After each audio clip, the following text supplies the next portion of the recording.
कई लोग ऐसे मिले कि उनका कहना था देखो जब बाजार गिर रहा था तो हमारे तो पोर्टफोलियो आधा हो गए, अब जब उठा है तो पोर्टफोलियो तो पूरा हो ही नहीं रहा है, पोर्टफोलियो तो अभी आधा का आधा ही दिख रहा है। क्या माजरा है, क्या दिक्कत कहाँ आती है? देखिए, दिक्कत तो है large cap, small cap, mid cap आप कहाँ पे हो और कैसा मोमेंटम मार्केट का है। जैसे देखिए लार्ज कैप में बहुत जबरदस्त बिकवाली हुआ, इसका कारण क्या है? क्योंकि एफआईआई से जम के बिकवाली की है और एफआईआई के पास लार्ज कैप स्टॉक्स का क्वांटिटी ज्यादा था, तो उन्होंने बिकवाली की, तो नेचुरली लार्ज कैप में ज्यादा बिकवाली आया है। मिड कैप और स्मॉल कैप उतना इम्पैक्टेड नहीं है, तो मिड कैप स्मॉल कैप में अगर आप सही कंपनीज में सही सेक्टर में निवेशित हो तो शायद आपका पोर्टफोलियो उतना खराब नहीं हुआ है। तो ये एक शंका रहता है।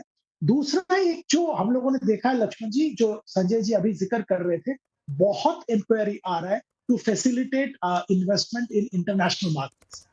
जो टेस्ला का आईपीओ हो, सॉरी स्पेसएक्स का आईपीओ हो, या जो मैग्निफिसेंट 7 जो कहा जाता है वहां पे कैसे निवेश किया जाए, गिफ्ट सिटी के जरिए कैसे निवेश किया जाए, बहुत एक्साइटमेंट, बहुत इंक्वायरी फॉरेन मार्केट में इन्वेस्ट करने के लिए आ रहा है। हमारे यहाँ कुछ ब्रोकर्स ने गिफ्ट सिटी में अपना कामकाज भी शुरू किया है, तो इंक्वायरी तो बहुत आ रहा है। दूसरा एक चीज जो हम देख रहे हैं कि जो इंक्वायरी किस चीज के लिए आ रहा है?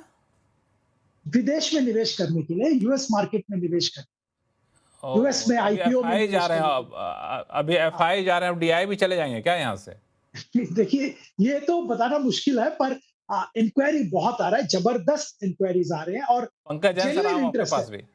जेन्युइन इंटरेस्ट है लक्ष्मण जी, ऐसा नहीं है कि जैसे मतलब हवा में इंक्वायरी, जेन्युइन इंटरेस्ट है, वो इन्वेस्ट करना चाहते हैं। तो ये एक ट्रेंड देखने को मिल रहा है। दूसरा एक चीज जो देखने को मिल रहा है कि जो कि बहुत ही अच्छा है, कि जब मार्केट इतना गिरा था तब भी लोग आके पूछ रहे थे कि अच्छा मार्केट तो सर गिरा है, तो अभी कहाँ आपको लगता है 1 साल प्लस का नजरिया से निवेश किया जा सकता है? तो हम लोगों ने कुछ सजेशंस दिए और लोगों ने पैसा लगाया भी। इसीलिए आपने देखा होगा कि एफआईआई दबा के बेच रहे थे, मार्केट गिर रहा था, पर मार्केट इतना भयंकर नहीं गिरा जितना एफआईआई के आंकड़े देख के अगर सिर्फ एफआईआई के आंकड़े देखो तो लगेगा कि भयंकर गिरेगा, उतना भयंकर गिरावट मार्केट में नहीं आया। ये कारण बिल्कुल यही था कि डोमेस्टिक इन्वेस्टर्स आइदर डायरेक्टली और म्यूचुअल फंड के जरिए पैसा लगा रहे थे, लॉन्ग टर्म पोर्टफोलियो बिल्ड कर रहे थे, अच्छे शेयर्स में खरीदारी बीच बीच में आ रहा था। तो ये दो डिस्टिंक्ट ट्रेंड हमने पिछला अगर कह सकते हैं 3-4 महीने में देखा है। ये पंकज जैन साहब को जोड़ना चाहते हैं इस ट्रेंड में, कुछ यही ट्रेंड आपको मिल रहा है या फिर कुछ अलग है?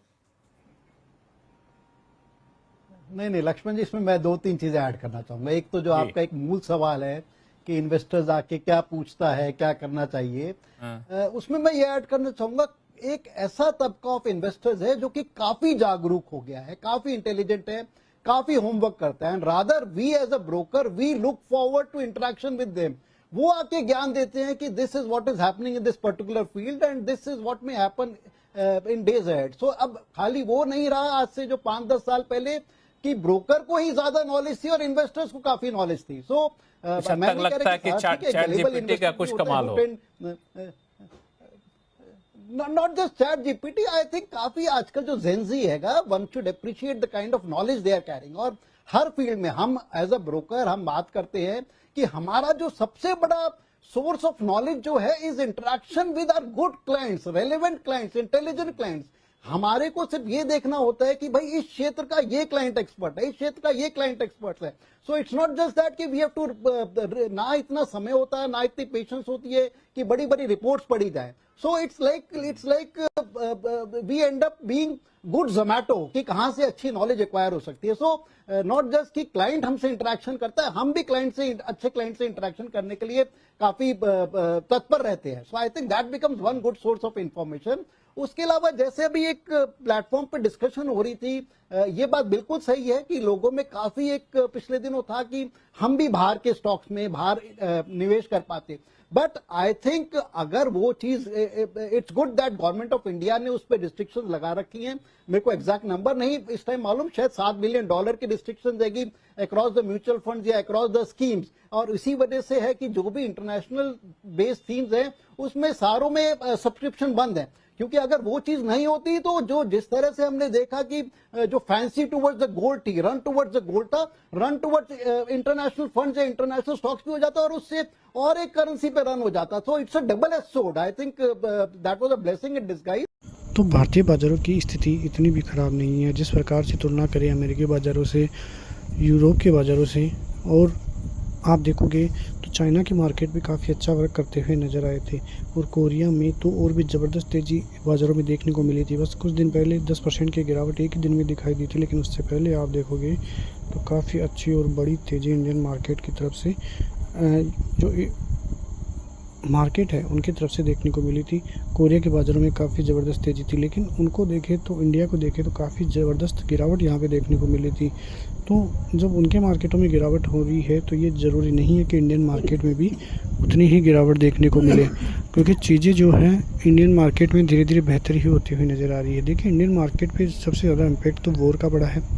उसकी वजह से क्रूड ऑयल में ज़बरदस्त तेज़ी देखने को मिली थी, रुपया काफ़ी वीक देखने को मिला था, और जिस प्रकार से तेल के दाम बढ़े थे उसका इम्पैक्ट जो है इस तिमाही में अब आता हुआ नज़र आएगा, और इसका इम्पैक्ट इंडियन जीडीपी पे भी पड़ेगा और महंगाई दरों पर भी पड़ता हुआ नज़र आएगा। तो इसके इम्पैक्ट तो अब दिखाई देंगे, और इसी वजह से मार्केट थोड़ा सहमा हुआ भी है। अब जब धीरे धीरे पॉजिटिव खबरें आनी चालू हुई थी तो मानसून का एक बड़ा इम्पैक्ट पड़ता हुआ नज़र आ रहा है। जैसा कि माना जा रहा है कि जो मानसून है इस बार इंडिया में वीक ही देखने को मिलेगा। अब यदि ऐसा होता है तो उसका इम्पैक्ट भी ज़बरदस्त तरीके से इंडिया पे पड़ता हुआ नज़र आएगा, क्योंकि इंडिया जो है एक कृषि प्रधान देश है, और यहाँ पे यदि मानसून में देरी होती है तो इसका इम्पैक्ट जो है खाद्यान्नों पर पड़ता हुआ नज़र आएगा। तो चीज़ें जो है इनकी वजह से बड़ा इम्पैक्ट पड़ता हुआ नज़र आता है। छोटी छोटी चीज़ों की वजह से ही इंडियन जो इकोनॉमी है उस पर कड़ा इम्पैक्ट पड़ता हुआ नज़र आता है। आगे भी यदि ऐसे ही दिखाई देता है तो फिर और ज़्यादा इम्पैक्ट इंडियन मार्केट में पड़ेगा। लेकिन धीरे धीरे बारिश तो चालू हुई है, मानसून की स्थिति भी अब धीरे धीरे अच्छी ही बताई जा रही है। तो यदि अच्छी मानसून होती है, अच्छी फसल होती है, तो इसका पूरा इम्पैक्ट इंडियन मार्केट पे ज़रूर पड़ेगा। और एक बार सबसे बड़ी बात FIIs की एंट्री यदि इंडियन मार्केट में धीरे धीरे होती है तो वो इंडियन मार्केट के लिए एक बेहतर विकल्प होगा, जहाँ से एक बड़ी रैली, बड़ी तेज़ी इंडियन मार्केट में दिखाई देगी। तो देखना होगा कि किस प्रकार से इंडियन मार्केट में आने वाले दिनों में बड़ी रैली की संभावनाएं देखने को मिलती हैं। तो चीज़ें जितनी बेहतर होगी बाज़ार के लिए उतना बेहतर ही इंडियन मार्केट होता हुआ नज़र आएगा। धीरे धीरे स्थिति में सुधार है। 24,200-250 के लेवल एक बार निकलते हैं तो बाज़ार के लिए एक बेहतर पल होगा, और 25,000 के लेवल आसानी से फिर बाज़ार में दिखाई दे सकते हैं। तो चीज़ें जो है उन पर नज़रें बाज़ार की देखने को मिल रही है, और यदि चीज़ें बेहतर होती है तो वहाँ से इंडियन मार्केट में काफ़ी ज़बरदस्त तेज़ी दिखाई देगी। मिलते हैं नेक्स्ट वीडियो में, तब तक के लिए जय हिंद।